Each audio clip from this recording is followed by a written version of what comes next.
모두 가족 여러분, 오늘은 화요일입니다.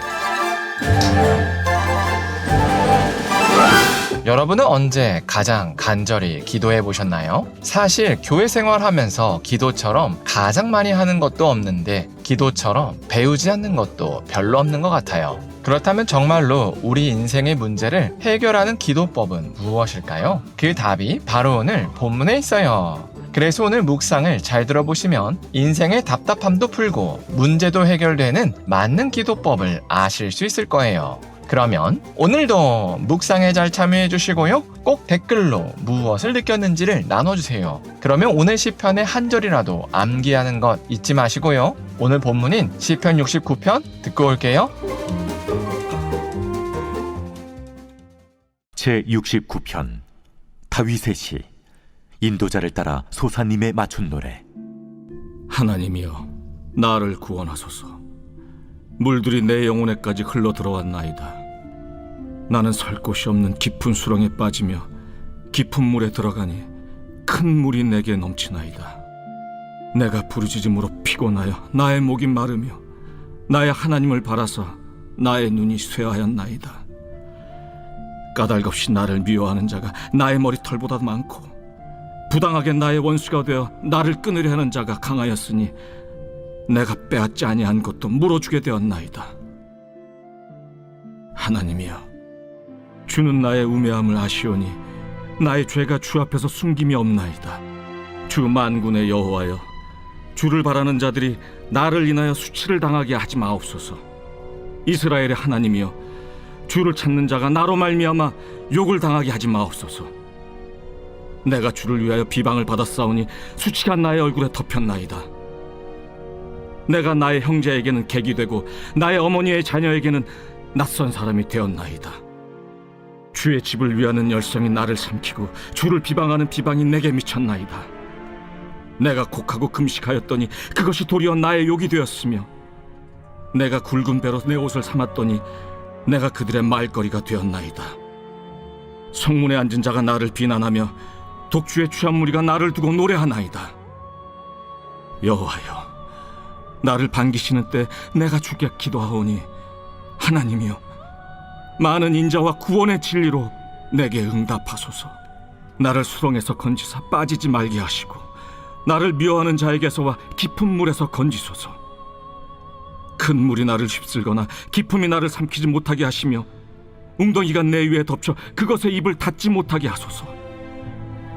여호와여, 주의 인자하심이 선하시오니 내게 응답하시며 주의 많은 긍휼에 따라 내게로 돌이키소서. 주의 얼굴을 주의 종에게서 숨기지 마소서. 내가 환난 중에 있사오니 속히 내게 응답하소서. 내 영혼에게 가까이 하사 구원하시며 내 원수로 말미암아 나를 속량하소서. 주께서 나의 비방과 수치와 능욕을 아시나이다. 나의 대적자들이 다 주님 앞에 있나이다. 비방이 나의 마음을 상하게 하여 근심이 충만하니 불쌍히 여길 자를 바라나 없고 긍휼히 여길 자를 바라나 찾지 못하였나이다. 그들이 쓸개를 나의 음식물로 주며 목마를 때에는 초를 마시게 하였사오니 그들의 밥상이 올무가 되게 하시며 그들의 평안이 덫이 되게 하소서. 그들의 눈이 어두워 보지 못하게 하시며 그들의 허리가 항상 떨리게 하소서. 주의 분노를 그들의 위에 부으시며 주의 맹렬하신 노가 그들에게 미치게 하소서.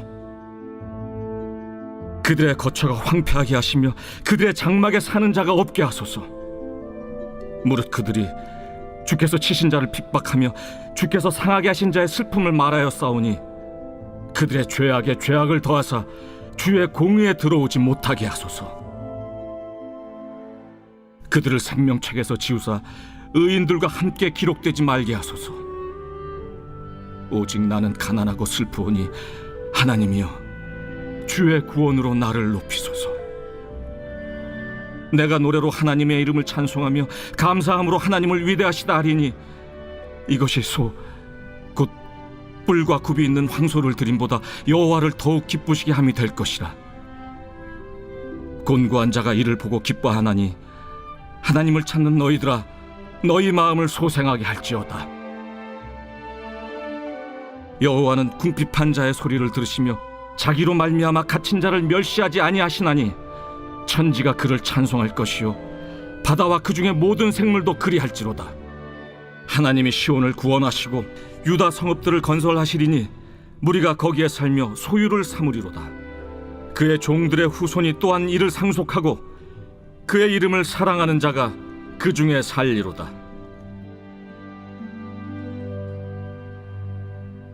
다윗은 큰 환난에 처했습니다. 그래서 1절에서 하나님께 자신을 구원해달라고 간구했습니다. 그리고 다윗은 현재 자신이 처한 위기를 깊은 물에 빠져서 허우적거리는 것 같다고 호소했습니다. 그러면서 다윗은 원수들이 까닭없이 다윗을 미워하는데 심지어 그 원수들이 강력해서 자신이 빼앗지도 않은 것을 물어줘야 하는 상황이라고 호소했습니다. 그래서 다윗은 이런 원수들에게 받은 큰 비방과 수치로 인해서 가족마저 자신을 낯선 사람 취급한다고 토로했습니다. 그렇게 다윗은 하나님의 많은 인자하심과 구원의 진리로 자신을 구원해달라고 간구했습니다. 그리고 이제 다윗의 기도는 원수들을 향해서 나아갔습니다. 그래서 다윗은 하나님께 원수들의 밥상이 그들을 붙잡게 하시고 그들의 눈과 허리가 망가져서 그들의 일상이 무너지게 해달라고 간구했습니다. 이렇게 다윗은 자신의 감정을 여과 없이 드러냈습니다. 그런데도 다윗은 기도를 원망으로만 끝내지 않았습니다. 하나님께서 약자를 돌봐주시고 시온을 구원하여 주실 것이라고 찬양하는 것으로 기도를 끝냈습니다. 왜냐하면 다윗은 하나님의 구원하심을 진정으로 믿었기 때문이었습니다. 이처럼 다윗은 절박하고 힘든 상황에도 좌절하지 않고 하나님께 나아갔습니다. 그리고 모든 문제를 하나님께 토로하고 하나님의 구원을 바라봤습니다. 그리고 다윗의 역사를 보면 다윗은 정말로 그 믿음대로 모든 어려움에서 구원받았습니다. 그래서 우리도 오늘 시편 속 다윗처럼 힘들고 억울한 상황 속에서 하나님께 우리가 느낀 감정 그대로 기도해야 합니다. 그래서 때로는 울기도 하고 때로는 우리에게 상처를 줬던 사람들의 이름을 일일이 불러가면서 저주를 내려달라고 기도해도 됩니다. 그러나 반드시 거기서 멈추면 안 됩니다. 왜냐하면 하나님은 우리의 감정의 쓰레기통이 아니라 구원하시는 하나님이시기 때문입니다. 그런데도 안타까운 사실은 많은 성도님들이 하나님 앞에 나와서 의외로 힘듦만 쏟아놓고 가신다는 점입니다. 물론 이렇게 힘듦을 쏟아놓기만 해도 마음이 어느 정도 풀리기는 합니다. 그러나 문제는 이렇게 한풀이 하듯이 힘듦만 쏟아놓는다고 실제로 해결되는 건 적다는 점입니다. 그래서 우리는 울 때 울더라도 반드시 하나님께서 우리를 구원하시는 자리까지 나아가야 합니다. 그리고 다윗처럼 하나님께서 우리를 구원해 주실 것을 미리 보고 감사해야 합니다.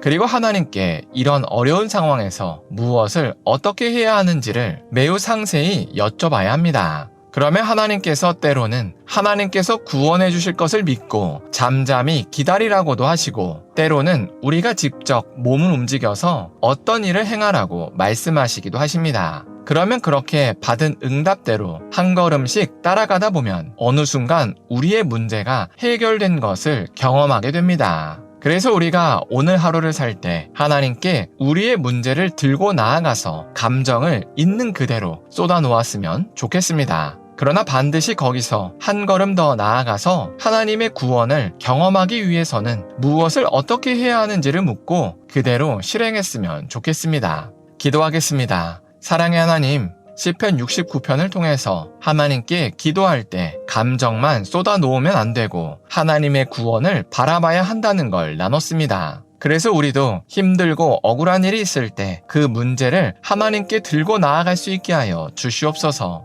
그리고 거기서 한 걸음 더 나아가서 하나님의 구원하심을 경험하기 위해서 우리가 무엇을 어떻게 해야 하는지까지 여쭤볼 수 있게 하여 주시옵소서. 그래서 그렇게 하나님께 들은 대로 두려워하지 말고 실행할 수 있게 하여 주시옵소서. 예수님의 이름으로 기도합니다. 아멘.